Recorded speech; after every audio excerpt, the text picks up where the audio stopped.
Bazı hikayeler vardır ki tarih kitaplarında değil, şehirlerin unuttuğu taşlarda gizlidir. Denizin ortasında, suyla gökyüzü arasında asılı kalmış bir yalnızlık. Ne tam karaya ait ne de tamamen denize. İstanbul'un ortasında yüzyıllardır sessizce duran o taş yapının yalnızca bir kule olmadığını fark edersiniz.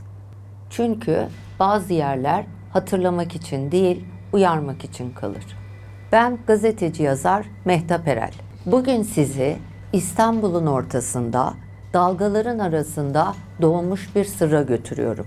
Bir babanın korkusu, bir kızın kaderi ve suya mühürlenmiş bir kehanet.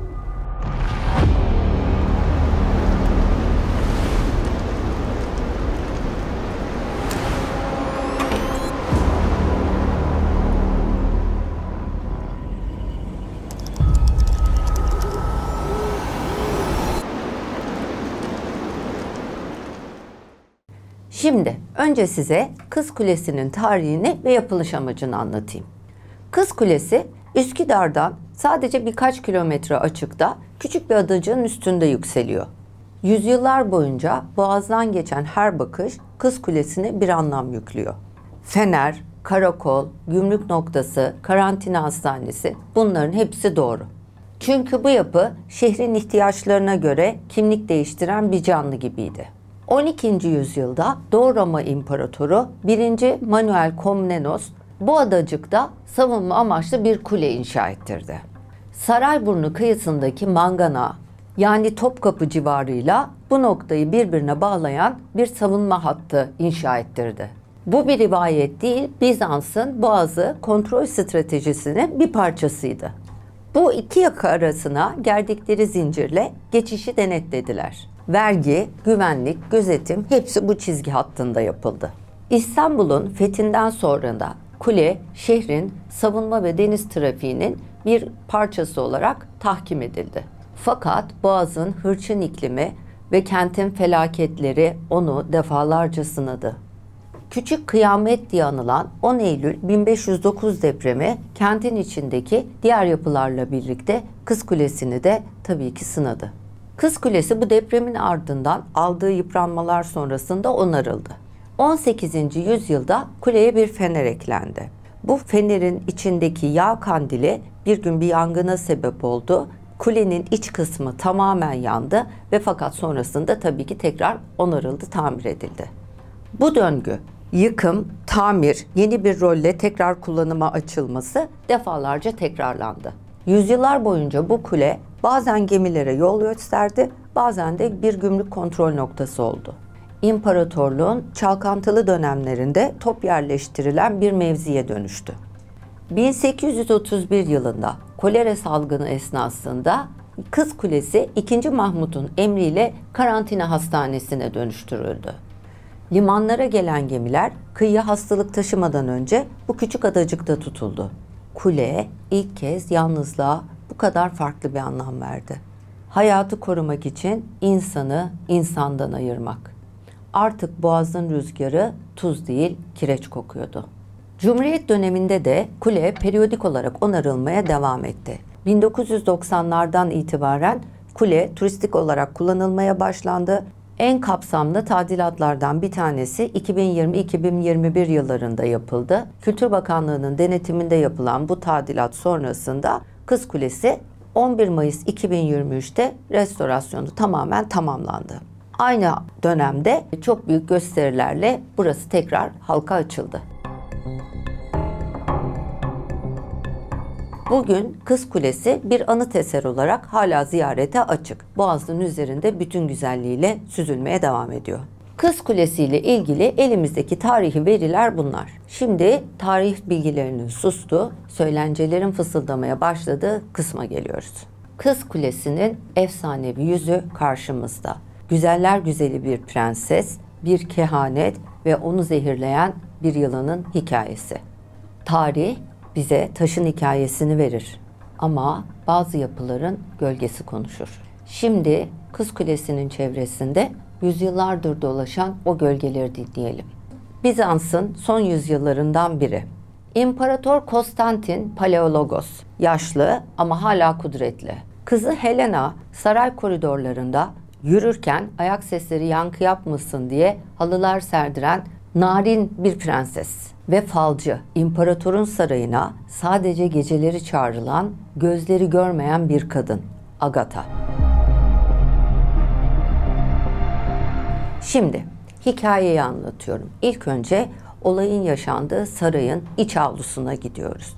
Gümüş leğenler üzerinde çeşitli tütsüler yapılıyor, otlar yakılıyor. Havayı mis kokusu sarıyor. İmparator bir tedirgin, kızına çok düşkün. Kızı o yaşına kadar henüz hiç hastalanmamış. Bu yüzden de imparatorun kızının kutsal olduğuna dair rivayetler dolaşmaya başlıyor. Hatta bu rivayetlere imparator kendisi de inanıyor. Aman kızıma bir şey olacak diye çok tedirgin olduğu için kızının falına baktırmaya karar veriyor. Çok güvendiği Agatha var. Fakat gündüz gözüyle herkesin olduğu saatte saraya çağırmak istemiyor. Agatha'yı gece gizlice saraya getirtiyor. Diyor ki benim kızımın falına bak. Benim kızım bu yaşına kadar hiç hasta olmadı. Başına hiçbir şey gelmedi. Bundan sonrasında onu nasıl bir gelecek bekliyor? Agatha geliyor. Bir elinde siyah mermer bir küre. Diğer eliyle henüz 18 yaşına basmamış Prenses Helena'nın avucunu elinin içine alıyor. Küreyi ilk önce prensesin avucuna koyuyor. Kendi kendine bir şeyler mırıldanıyor. Sonra küreyi yere bırakıyor. Parmaklarını Prenses Helena'nın avucunun içinde gezdiriyor. Ortamda bir sessizlik. İmparator heyecanla Agatha'nın ne söyleyeceğini bekliyor. Biraz düşündükten sonra Agatha imparatora dönüyor. Efendim diyor, size söyleyeceklerim çok hoşunuza gitmeyecek. Bir anda ortam buz kesiyor. Sanki içerideki bütün mumlar sönmüş gibi hissediliyor.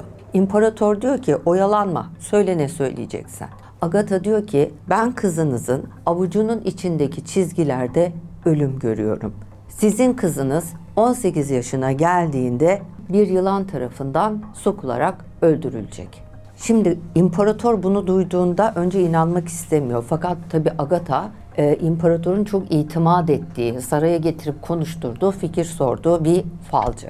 Agatha'yı gönderiyor fakat imparator artık sabahlara kadar oturuyor, kara kara düşünüyor. Çünkü kızına çok düşkün. Tek kızı, ben bu çocuğumu nasıl koruyacağım, kızımı yılanın sokmasına nasıl engel olacağım diye kara kara düşünüyor. Şimdi ilk etapta şöyle önlemler alıyorlar. İmparatorun emriyle bütün yiyecek ambarları tek tek ateşe veriliyor. Çünkü oradaki yiyecek ambarlarında yiyeceklerin altında yılan olursa varsa diye. Bütün heykellerin dipleri kazılıyor. Bütün saksıların içleri boşaltılıyor. Hatta o dönem Bizans'ta gümüş tozunun yılanları uzak tuttuğuna inanıldığı için imparatorun emriyle bütün böyle minik minik taş aralıklarına bile gümüş tozu dökmeye başlıyorlar. İmparator malını, mülkünü, servetini, kızını yılandan korumaya adıyor. Bir gün imparator yine sarayının balkonundan dışarıya bakarken, karşıya doğru böyle sahile bakarken denizin ortasında durmakta olan bir adayı, bir yükseltiyi, adacığı fark ediyor. Böyle bakıyor ve birden aklına bir fikir geliyor.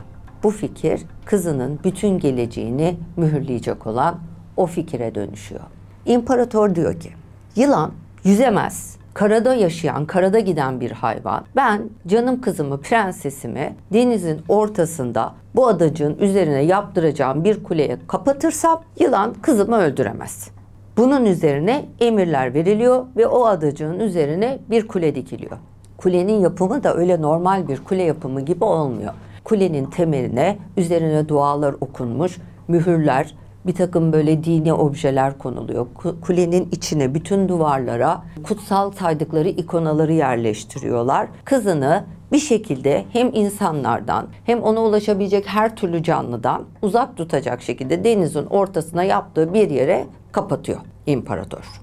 Bundan sonrasında olaylar şöyle gelişiyor. İmparator zaman zaman son derece steril bir şekilde kızını ziyaret ediyor, dönüyor. Belli aralıklarla kızına yiyecekler, ipekler, inciler, kolyeler gidiyor. Fakat bunlar da son derece korunaklı bir şekilde üstü kapatılmış, imparatorun mührüyle mühürlenmiş şekilde gidiyor. Kızına kitaplar yolluyor, oyalansın diye. Ama tabii ki zavallı kız, zavallı Prenses Helena bu kulede tek başına yalnızlığa mahkum kalıyor.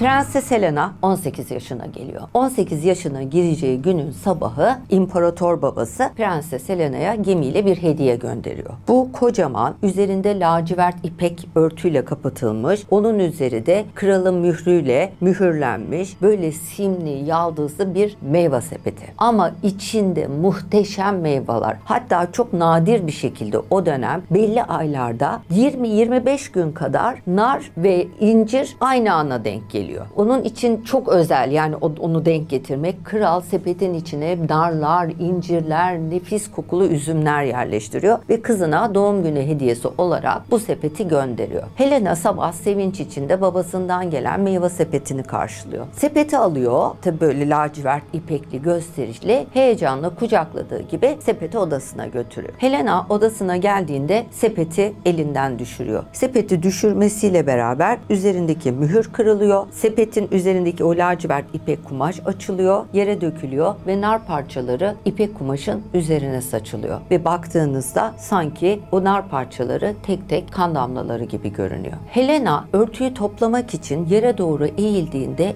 beklenmedik bir şekilde küçük, siyah, ince bir yılanla karşı karşıya geliyor. Bir an prenses ve yılan göz göze bakıyorlar. Yılan sessiz bir şekilde ve ani bir hareketle uzanıp prensesi bileğinden ısırıyor.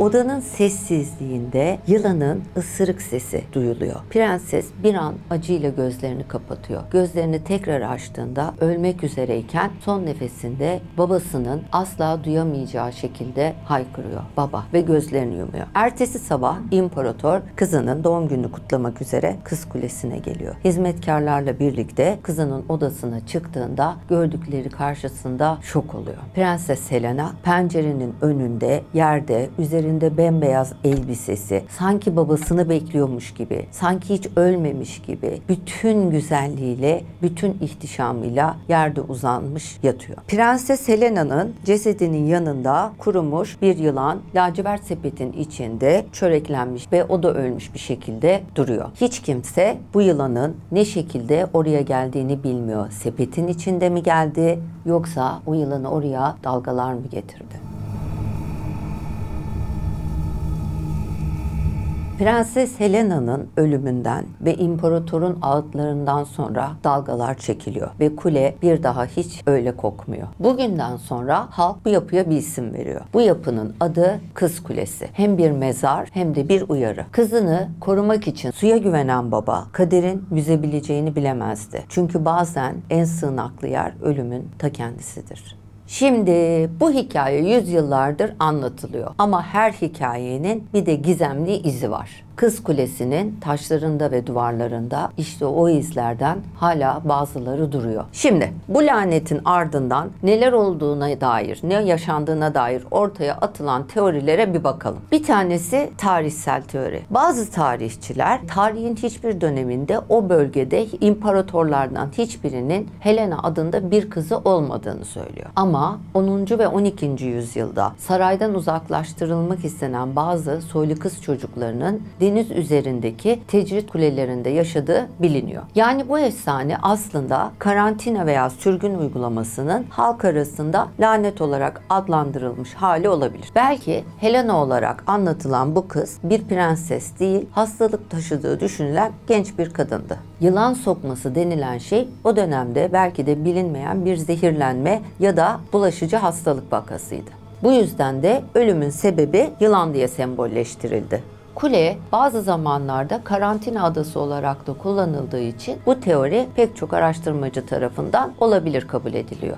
Şimdi sembolik teoriye geliyoruz. Falcının sözleri aslında doğrudan bir ölüm kehaneti değil, sembolik bir söylem olabilir. Bizans mistisizminde yılan hem günah, hem bilge, hem de kaderin geri dönülmez bir şey olduğu anlamına geliyor. Bu durumda hikaye aslında kaderden kaçmanın imkansız olduğunu anlatan bir alegoriye dönüşüyor. Helena babasının koruması altına girdikçe daha çok tutsak oluyor. Kaçtığı şeyden korunmak isterken tam da o korunmanın içinde ölüyor. Yani ölüm babanın korkusuyla çağrılmış oluyor. Politik teori. Bazı Bizans kronikleri saray içi entrikaların sıklıkla zehirlenme yoluyla çözüldüğünü yazar. Yılan sokma hikayesi aslında zehirlenerek öldürülen bir soylu kızın ölümünü halktan gizlemek için uydurulmuş bir efsane olabilir. Çünkü o dönemde kutsal soya mensup birinin zehirlenerek öldürülmesi skandal olurdu. Halk bunu anlamasın diye duruma yılan sokması denmiş olabilir. Bu teoriye göre meyve sepeti gerçekten vardı. Ama içindeki yılan değil, zehirli bir ikramdı. Yani kuleye gelen yılan hikayesi aslında bir suikastin metaforuydu.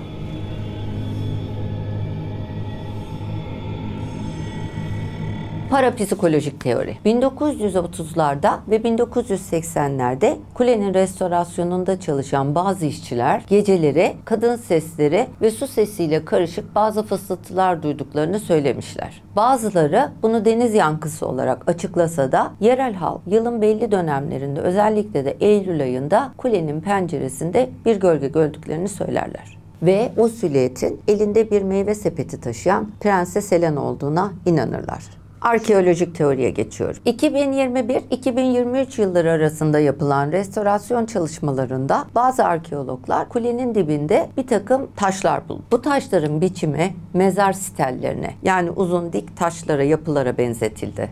Bu yüzden de bazı uzmanlar kulenin aslında bir gömü alanı ya da küçük bir türbenin üzerine inşa edildiğini düşünüyor. Yani kule kıza mezar olduğu anlatımı tamamen sembolik değil, kökeninde gerçekten orada bir defin olduğuna işaret eden böyle bir anlatı da var. Şimdi psikolojik teori. Modern psikoloji açısından bu hikaye aşırı korumacı duyguların yıkıcı sonuçlarını temsil ediyor. İmparator kızını korumaya çalışırken onu dünyadan izole etti. İzolasyon en büyük tehlikeyi yarattı. Yılan burada dışarıdan gelen bir tehlike değil, babanın içindeki korkunun şekil almış halidir. Bu, insan psikolojisinin kadim bir temasını tekrarlar. Korktuğun şeyi uzak tutmaya çalışırken onu kendin yaratırsın. Zaman geçer, şehir değişir ama bazı yerler asla susmaz. Kız Kulesi'nin sessizliği bile bir dil gibi konuşur. Çünkü geçmiş ölmez, sadece yer değiştirir. Ve o yer belki de size çok yakındır. Gerçek sandığınız dünya belki de sadece o yankının gölgesidir.